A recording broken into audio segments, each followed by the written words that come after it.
Queridos irmãos da Luterana Emanuel, um fim de semana sem culto, igreja fechada por causa do coronavírus. Talvez seja uma oportunidade muito especial para estar com a família, sentados ao redor da mesa, conversando sobre a situação e fazendo suas devoções e orando a Deus. Quero compartilhar aqui uma mensagem do pastor Edelberto Stachowski. Mas antes disso, ouça o texto bíblico de João 9, versículos 2 e 3.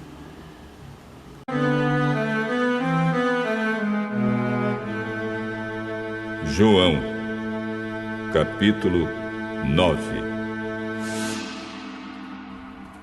Jesus ia caminhando quando viu um homem que tinha nascido cego. Os seus discípulos perguntaram: Mestre, por que este homem nasceu cego?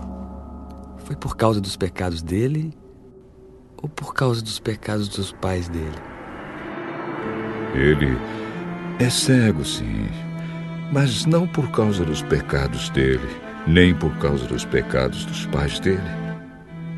É cego para que o poder de Deus se mostre nele. Precisamos trabalhar enquanto é dia, para fazer as obras daquele que me enviou, pois está chegando a noite, quando ninguém pode trabalhar.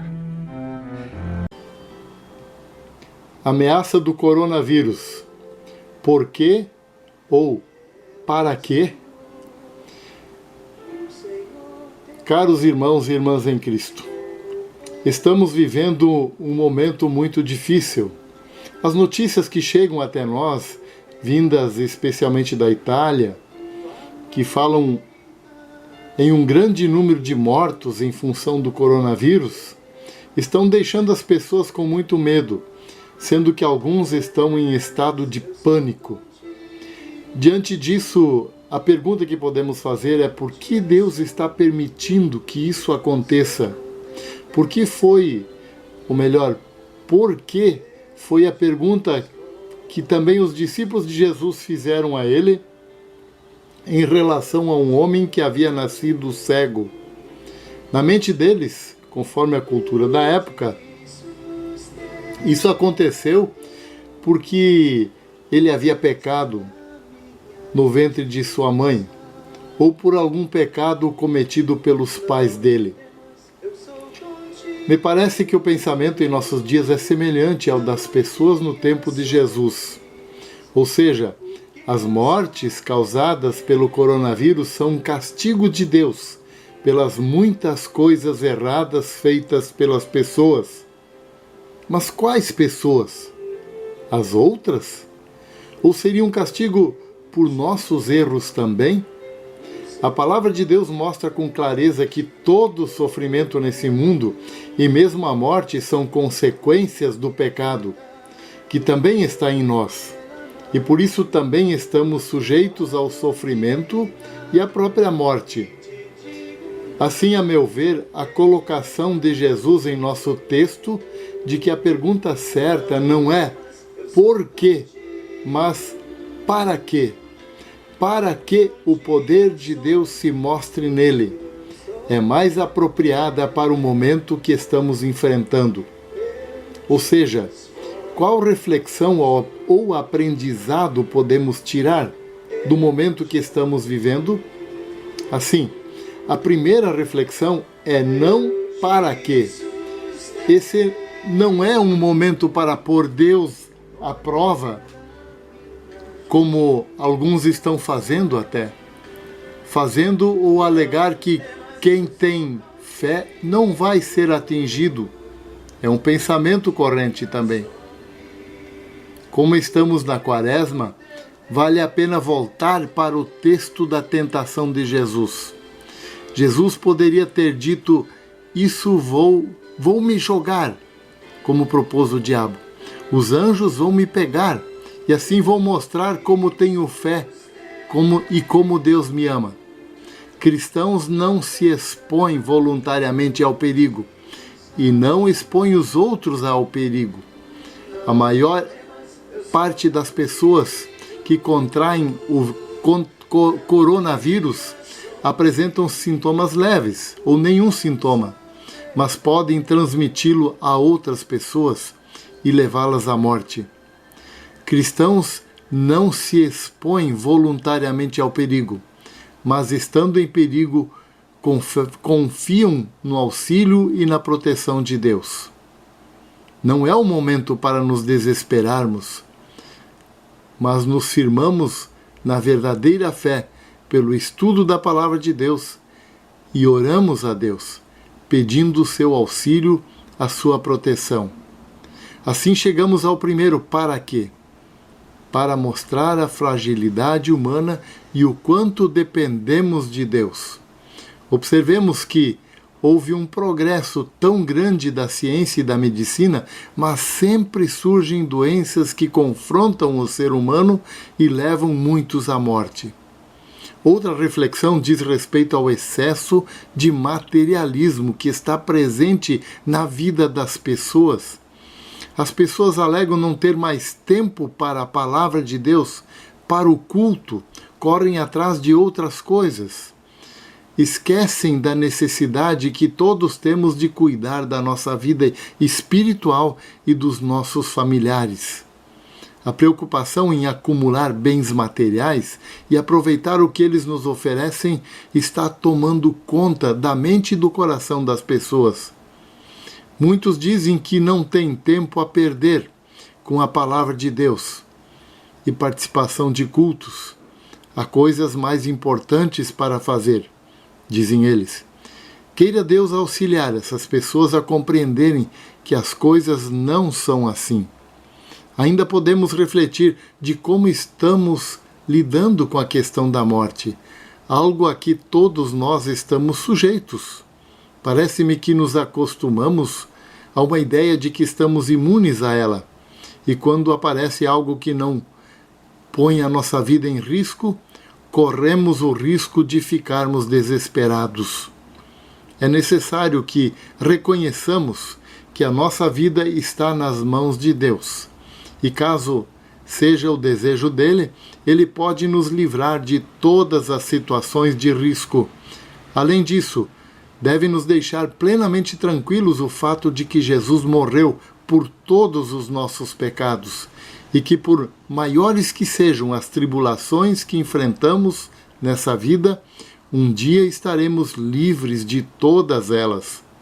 Isso não significa que vamos nos expor a perigos para acelerar nossa partida desse mundo, mas sim descansar nas mãos do Senhor, sabendo que se esta for a vontade de Deus, seremos livrados de todos os perigos que nos cercam, também desta epidemia ou pandemia do Covid-19, coronavírus.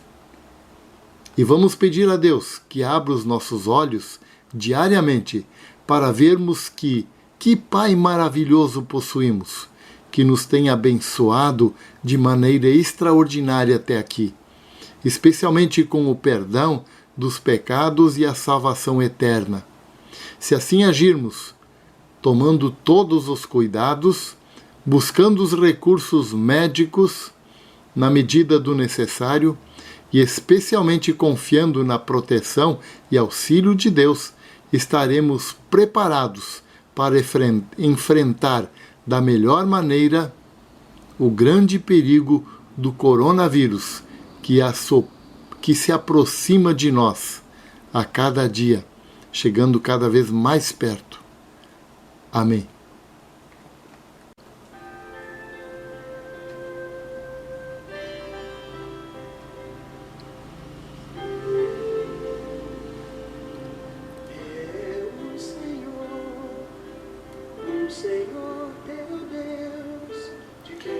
Ore comigo.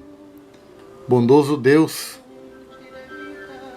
nós te invocamos e oramos a Ti, em nome de Jesus, suplicando para que olhes com carinho para o nosso povo, para todas as pessoas em todo o mundo e especialmente em nosso país, para que esta pandemia não se alastre ainda mais. Bondoso Deus, protege as famílias do teu povo, da tua igreja, de nossa congregação.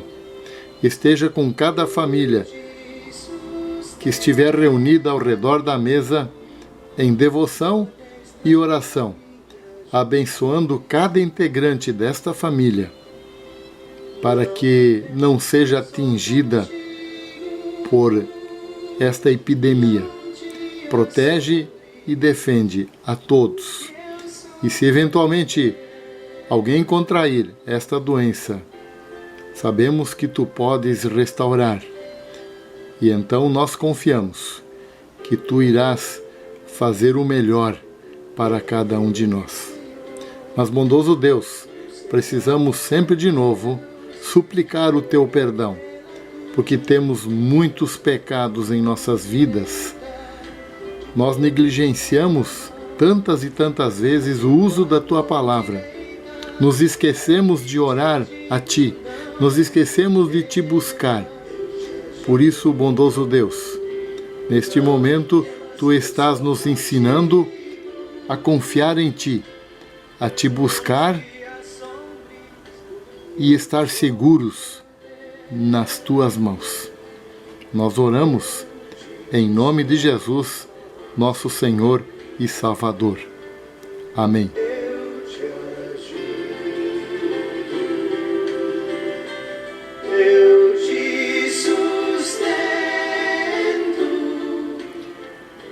Pai nosso que estás no céu, santificado seja o teu nome, venha o teu reino. Seja feita a tua vontade, assim na terra como no céu. O pão nosso de cada dia nos dá hoje, e perdoa-nos as nossas dívidas, assim como nós também perdoamos aos nossos devedores.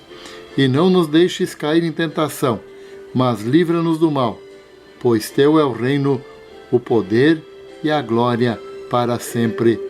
Amém. Com a destra da minha justiça. Que a graça do Senhor Jesus Cristo, o amor de Deus o Pai e a companhia do Espírito Santo estejam com todos vocês. Amém.